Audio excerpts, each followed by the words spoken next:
দাজ্জালের মতো এত ভয়ঙ্কর ফিতনার বিরুদ্ধে লড়াইয়ে মুসলিম উম্মার নেতৃত্ব কে দেবেন? ইমাম মাহদী আলাইহিসসালাম নাকি ঈসা আলাইহিসসালাম, নাকি এই দুই মহাপুরুষ একই সাথে মানবতাকে রক্ষা করবেন? এই জটিল এবং অত্যন্ত গুরুত্বপূর্ণ প্রশ্নের জবাব লুকিয়ে আছে সহিহ হাদিসের গভীরে। আজ আমরা সেই অকাট্য সত্য উন্মোচন করব, যা আপনাকে শেষ জামানার ঘটনাবলী সম্পর্কে একটি স্পষ্ট ধারণা দেবে। আসসালামু আলাইকুম রহমতুল্লাহ। আপনারা দেখছেন উম্মা কণ্ঠ, যেখানে আমরা জীবনের গভীরতম প্রশ্নগুলোর উত্তর খুঁজে ফিরি। ইসলামের শাশ্বত শিক্ষাকে আপনার হৃদয়ে পৌঁছে দেওয়ার চেষ্টা করি, যা আপনাকে পথ দেখাবে, অনুপ্রেরণা যোগাবে এবং আপনার জীবনকে আলোকিত করবে ইনশাআল্লাহ। আমাদের এই মহৎ বার্তা ছড়িয়ে দিতে এবং ইসলামের আলোকে প্রতিটি হৃদয়ে পৌঁছে দিতে অনুগ্রহ করে চ্যানেলটি সাবস্ক্রাইব করুন এবং বেল আইকনটি প্রেস করুন। আমাদের ফেসবুক পেজ ফলো করে উম্মা কণ্ঠ পরিবারের একজন সদস্য হয়ে যান। প্রিয় শ্রোতা, কিয়ামতের বড় আলামতগুলোর মধ্যে ইমাম মাহদী আলাইহিসসালাম, দাজ্জাল এবং হযরত ঈসা আলাইহিসসালামের আগমন অত্যন্ত গুরুত্বপূর্ণ। এই তিনটি ঘটনাই একে অপরের সাথে ওতপ্রোতভাবে জড়িত এবং এদের আগমনের একটি সুনির্দিষ্ট ক্রম রয়েছে। মুসলিম উম্মার জন্য এই ক্রম এবং এই মহাপুরুষদের ভূমিকা বোঝা অত্যন্ত জরুরি, কারণ দাজ্জালের ফিতনা হবে মানবজাতির ইতিহাসের সবচেয়ে বড় ফিতনা এবং ইমাম মাহদী আলাইহিসসালাম ও ঈসা আলাইহিসসালামের আগমন হবে সেই ফিতনা মোকাবেলায় মুসলিমদের জন্য আল্লাহর পক্ষ থেকে একটি বিশাল রহমত ও সাহায্য। আজ আমরা আলোচনা করব, মাহদী ও ঈসা আলাইহিসসালামকে একসাথে যুদ্ধ করবেন? এই প্রশ্নের উত্তরটি সহিহ হাদিসের আলোকে আমাদের কাছে একদম পরিষ্কার। আপনার ঈমানী জীবনকে আরও সমৃদ্ধ করতে আমাদের আধ্যাত্মিক জ্ঞান ও অনুপ্রেরণার এক অসাধারণ ভাণ্ডার পেতে আজই ভিজিট করুন আমাদের ওয়েবসাইট www.ummakantho.com। ইমাম মাহদীর আগমন, মুসলিম উম্মার নেতৃত্ব।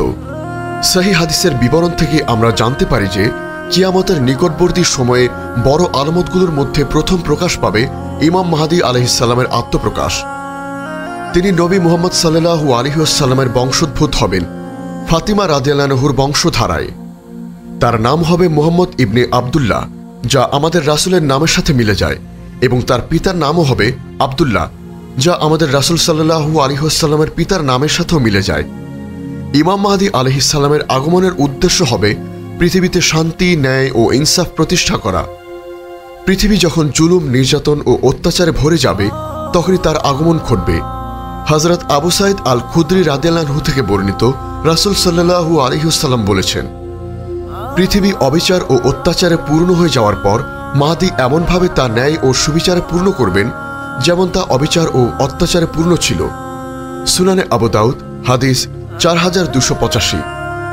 তিনি মুসলিম উম্মার নেতৃত্ব গ্রহণ করবেন, ইসলামকে সংস্কার করবেন এবং শরীয়তের মাধ্যমে বিচার ফয়সালা করবেন।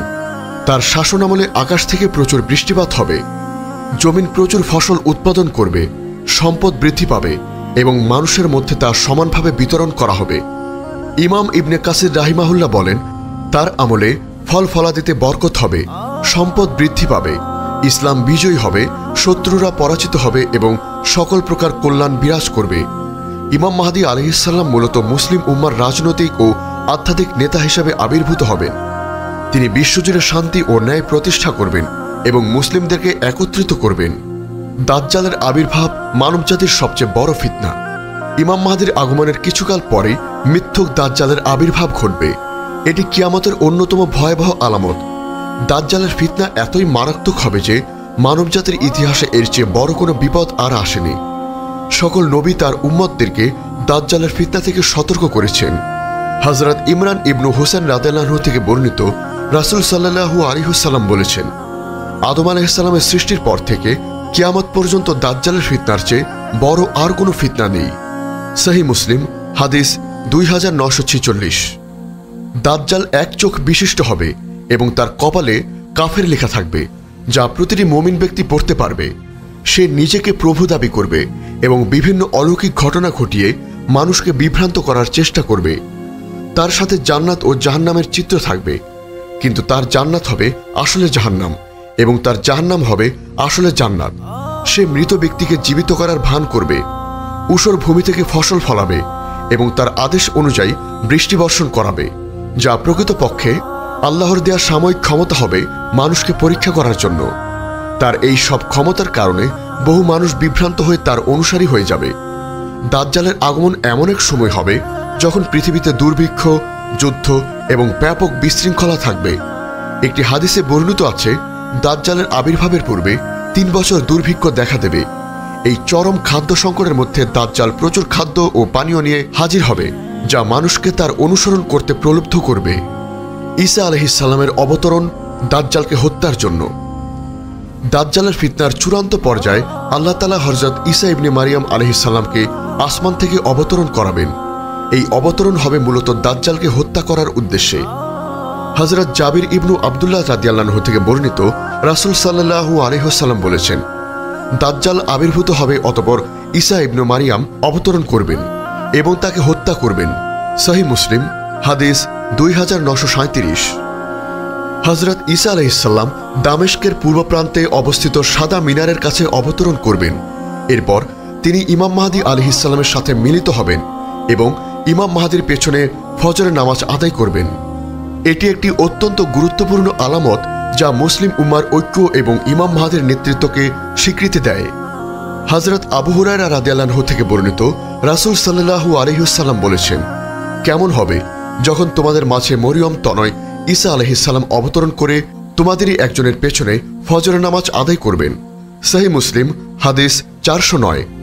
অন্য বর্ণনা থেকে পরিষ্কার বোঝা যায় যে ইমাম মাহদী আব্দুল্লাহ ইবনে মুহাম্মদ হযরত ঈসা আলাইহিস সালামের ইমামতি করবেন। নামাজের পর ঈসা আলাইহিস সালাম দাজ্জালকে খুঁজে বের করবেন। দাজ্জাল হযরত ঈসা আলাইহিস সালামকে দেখা মাত্রই লবণ যেমন পানিতে গলে যায় সেভাবে গলতে শুরু করবে। হযরত ঈসা আলাইহিস সালাম তাকে তাড়া করবেন এবং লুত বর্তমান ইসরায়েলের একটি স্থান, সেখানে তাকে হত্যা করবেন। দাজ্জালের মৃত্যুর পর তার ফিতনা শেষ হবে এবং পৃথিবীতে পুনরায় শান্তি ও ন্যায় বিচার প্রতিষ্ঠিত হবে। ইমাম মাহদী ও ঈসা আলাইহিস সালামের সম্মিলিত ভূমিকা।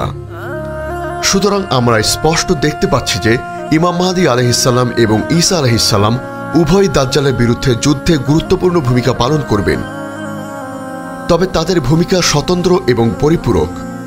ইমাম মাহদী আলাইহিস সালাম তিনি মুসলিম উম্মার সামরিক ও আধ্যাত্মিক নেতৃত্ব দেবেন। তিনি দাজ্জালের বিরুদ্ধে মুসলিম বাহিনীকে সংগঠিত করবেন এবং নেতৃত্ব দেবেন। তার নেতৃত্বেই মুসলিমরা দাজ্জালের বিরুদ্ধে লড়াই করবে। তিনি মুসলিমদের প্রধান নেতা এবং খলিফা হিসাবে থাকবেন।